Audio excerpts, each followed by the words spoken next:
May isang uri ng tao na hindi humahabol ng atensyon, hindi nagpapaliwanag sa sarili at walang pakialam na itama ang mga tsismis. Ang lalaking iyon ay ang Sigma at ang kanyang pagtanggi na magsalita ang naging pinakamalakas na tunog sa silid. Ang mga tao ay hindi nagtsitsismis tungkol sa kanilang nalalaman, sila ay nagtsitsismis tungkol sa hindi nila maintindihan. At ang Sigma, wala siyang ibinibigay sa kanila kundi katahimikan, subtlety at diskarte. Walang pagsabog, walang labis na pagbabahagi. Isang presensya lamang na masyadong matalim upang huwag pansinin at masyadong hindi nababasa upang i-decode. Kaya't nag-iimbento sila, nag-aakala sila, nagbubulungan, sinusubukan nilang magkaroon ng kahulugan sa isang lalaki na hindi nagbibigay sa kanila ng blueprint na susundin. Walang reaksyon sa pag-aaral. At doon na nagsimula ang tsismis. Ito ay hindi tungkol sa hindi pagkakaunawaan, ito ay tungkol sa maling pakahulugan sa layunin ng mga taong kailangang maramdaman na sila ang may kontrol sa salaysay. Nasa ibaba ang 10 dahilan kung bakit nagiging paksa ng tsismis ang lalaking Sigma at kung bakit hindi niya kailangang tumugon. Isa, tahimik siya sa mundong adik sa pagsisiwalat. Ang mga tao ay natatakot sa kung ano ang hindi nila maaaring ikategorya kaya nilalagyan nila ito ng label. Nabubuhay tayo sa isang kultura na labis na nagbabahagi ng lahat. Mula sa breakup hanggang almusal, lahat ay nagbo-broadcast. Kaya kapag pinipili ng isang lalaki ang katahimikan, nakakagambala ito sa balanse. Ang lalaking Sigma ay hindi nagpo-post ng hindi malinaw na mga panipi pagkatapos ng mga argumento. Hindi siya naglalabas ng live para magbuhos ng emosyon. Nanatili siya at ang katahimikan na iyon ay nagiging canvas para ipinta ng mga tao ang kanilang sariling mga projection. Ang kanyang katahimikan ay hindi walang laman, ito ay kirurhiko. Ngunit ang mga taong nagnanais ng kaguluhan ay nakikita ito bilang pagmamataas o paglilihim. Kaya pinupunan nila ang mga puwang ng mga pagpapalagay at tinatawag itong katotohanan. Dalawa, hindi nila alam kung ano ang iniisip niya, kaya ipinapalagay nila ang pinakamasama. Kapag ang iyong mukha ay hindi nagpapaliwanag sa iyo, susulat sila ng isang kwento na ginagawa. Mga ekspresyon ng mukha, maliit na usapan, kahinaan ng publiko. Ito ay mga tool na ginagamit ng mga tao upang basahin ang iba. Para sa kanila, ang mga emosyon ay pinakamahusay na nauunawaan kapag sila ay malakas, halata at ipinapakita. Ngunit hindi iyon inaalok ng Sigma, hindi siya overexpose, hindi siya nagpe-perform, hindi siya kumikibo sa ilalim ng pressure, hindi nag-oversmile para mabawasan ang tensyon, hindi pekeng empatiya para maging komportable ang mga tao. Gumagalaw siya sa ekonomiya ng mga salita, ng enerhiya, ng pagpapahayag at ang minimalism na yon ay nakakagambala sa mga nangangailangan ng pagpapatunay sa pamamagitan ng visibility. Kaya project nila, nataranta sila sa katahimikan. Kung ang isang tao ay hindi masusukat ng emosyonal, ipinapalagay nila ang pagbabanta. Napagkamalan nila ang emosyonal na soberanya bilang lihim at misteryo para sa pagmamanipula. Dahil kung hindi nila ma-decode ang iyong body language, pakiramdam nila ay walang kapangyarihan. At ang kawalan ng kapangyarihang iyon ay nagiging paghatol. Kaya nilagyan nila siya ng label na malamig, bastos, nagkalkula. Hindi dahil siya iyon, ngunit dahil kailangan nila ng isang kahon upang itulak siya. Hindi ito tungkol sa kanya, ito ay tungkol sa kanilang kakulangan sa ginhawa sa pagkakaroon ng hindi nababasang lakas. Pangatlo, ang kanyang kalayaan ay nagpaparamdam sa mga tao na tinanggihan. Ayaw nilang maging malaya ka. Gusto nilang kailangan mo sila para maramdaman nilang mahalaga sila. Ang lalaking Sigma ay hindi umiikot sa sinuman, self-contained siya. Ang kanyang mundo ay binuo mula sa loob, hindi outsourced sa pamamagitan ng mga gusto, groupthink o validation loops. Sa isang lipunan kung saan ang mga pag-click ng pantay na kaginhawahan at atensyon ay katumbas ng kaugnayan, ang kanyang tahimik na detachment ay nagiging isang malakas na pagtanggi kahit na hindi ito sinadya. Kaya imbes na aminin ang kanilang insecurity, bumubulong sila, nagchichismisan sila, binabaluktot nila ang kanyang kasarinlan sa pagmamataas. Sinasabi nila na siya ay antisosyal, suplado, masyadong mabuti para sa iba. Ngunit ang mga akusasyong iyon ay hindi batay sa katotohanan. Ang mga ito ay mga reaksyon sa pakiramdam na hindi nakikita sa kanyang presensya. Ang katotohanan, hindi siya gumaganap para sa koneksyon. Hindi niya kailangan ng maraming tao para makaramdam ng buo. At kapag ang mga taong umaasa sa palakpakan ay may nakasalubong na kahit na walang pakialam na pumasok sa arena, hindi nila ito naiintindihan. Galit sila sa kanya. 4, hindi nila makontrol ang kanyang imahe kaya sinubukan nilang sirain ito. Kapag hindi nila kayang hubugin ang iyong kwento, susubukan nilang bahiran ito.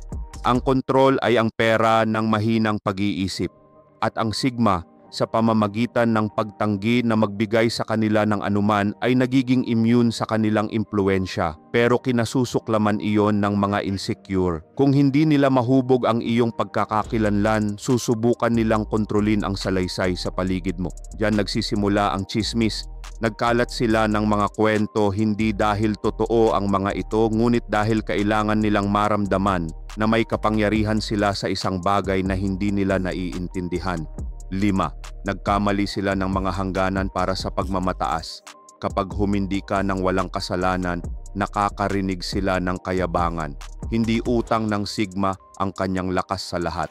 Siya ay pumipili sa pamamagitan ng disenyo, hindi sa pamamagitan ng ego. Ang bawat pag-uusap, bawat pangako, bawat emosyonal na pamumuhunan ay sinasala sa pamamagitan ng isang brutal na lente. Sulit ba ito? At ang ganong uri ng pagkalkula ay nakakapagpabagabag sa mga tao, lalo na sa mga nakasanayan na makakuha ng madaling pag-access sa iba.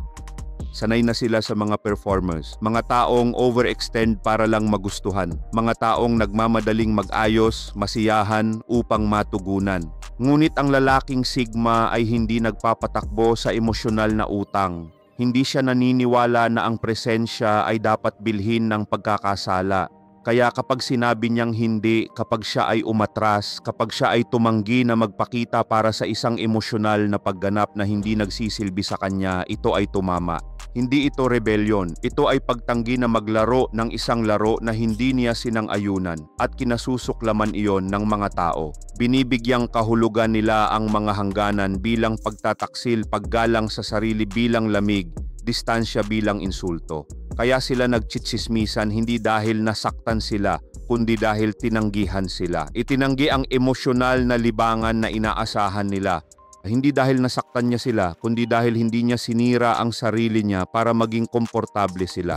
6, hindi siya pumalakpak. Kaya akala nila mahina siya. Ang tunay na lakas ay hindi nangangailangan ng mikropono. Sa reaktibong mundo ngayon, ang katahimikan ay nakikita bilang pagsuko. Sa sandaling ang isang tao ay inakusahan o pinupuna, mayroong pressure na ipaliwanag, linawin, humingi ng paumanhin kahit na ito ay hindi kinikita. Kaya kapag nagsimula ang mga alingawngaw at ang sigma ay hindi nagmamadaling linisin ang kanyang pangalan, ipinapalagay ng mga reaktibong isipan na siya ay nagkasala. Dahil bakit may mananatiling tahimik sa harap ng ingay? Ngunit hindi siya umiimik dahil wala siyang kapangyarihan. Ginagawa niya ito dahil madiskarte siya. Ang kanyang pananahimik ay hindi pag-iwas. Ito ay isang kalkuladong pagtanggi na makisali sa kung ano ang hindi nararapat sa kanyang lakas. Alam niya na ang pagwawasto ng maliliit na isip ay isang pag-aaksaya ng oras. Ang pagsisikap na kontrolin ang chismis ay nagpapakain lamang dito. Ang pagtatanggol sa iyong sarili sa mga taong nakatuon sa hindi pagkakaunawaan sa iyo ay isang emosyonal na black hole. Nakita na niya ang desperadong PR scramble. Ang performative ay humihingi ng paumanhin. Ang kaguluhan ng pamamahala ng reputasyon. At wala siyang nais na bahagi nito. Kaya siya ay naghihintay, nanonood at hinahayaan ang ingay na maubos mismo. Naiintindihan niya na laging dumadaan ang mga bagyo, ngunit ang humahabol sa kanila ay nababad sa gulo ng iba. Ang sigma ay hindi humahabol sa mga bagyo. Pinag-aaralan niya ang mga pattern ng panahon at nagtatayo kung saan nananatiling malinaw ang kalangitan. 7. Inilalantad niya ang mga insecurities ng walang sinasabi. Hindi mo kailangang mang-insulto ng sinuman para iparamdam sa kanila ang pagiging maliit. Itigil mo na lang ang laro nila. Ang sigma ay hindi tumatawag sa mga tao. Hindi siya nakikipagtalo. Pasimple siyang humiwalay at ang pagkakahiwalay na iyon ay parang isang insulto sa mga taong umuunlad sa emosyonal na kaguluhan. Ang kanyang presensya ay nagpapaalala sa kanila kung ano ang hindi nila binubuo, nakatuon, buo.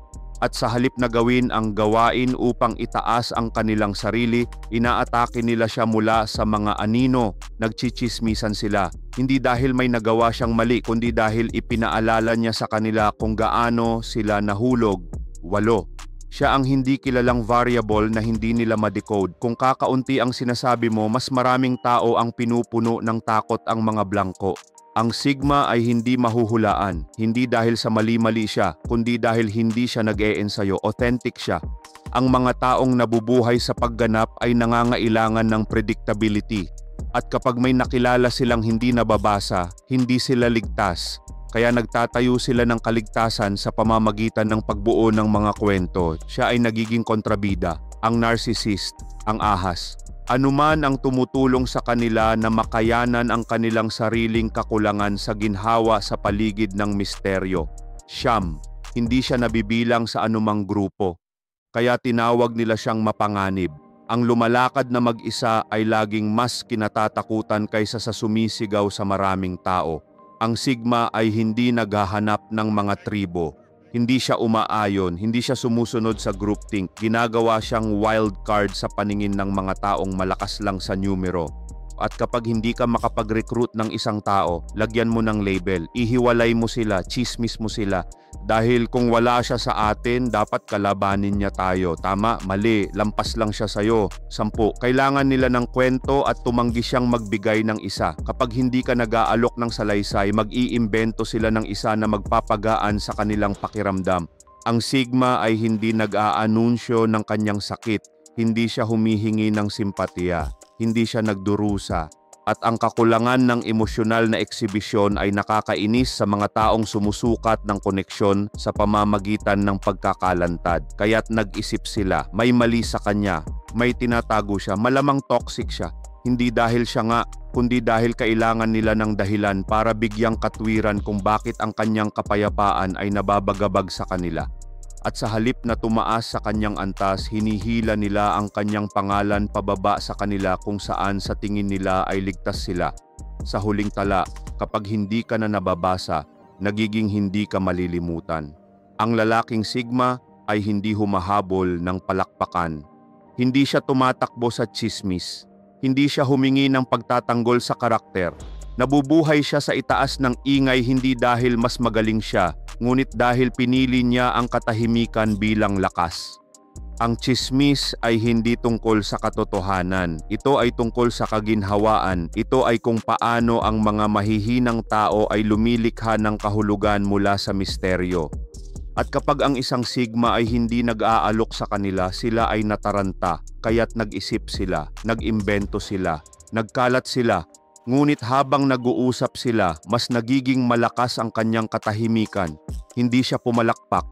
Hindi niya nililinis ang kanyang pangalan. Patuloy lang siyang nagtatayo habang patuloy silang nasusunog. Kunin ang librong The Way to a Sigma Wolf kung gusto mong matuto palalo sa archetype na ito. Hindi ito para sa lahat. Ito ay para sa mga lalaking handang tahakin ang sariling daan. Kung isa ka sa kanila, i-download ang ebook sa description or type the word sa comment section Sigma. Ngayon para isend ko sa iyo ang ebook. Become the Sigma Wolf. Walk your own path. Dahil sa huli, ang mga tao ay hindi nagchichismis tungkol sa mga predictable. Nagchismisan sila tungkol sa mga makapangyarihan. At kapag ang iyong enerhiya ay hindi nababasa, hindi ito makokontrol.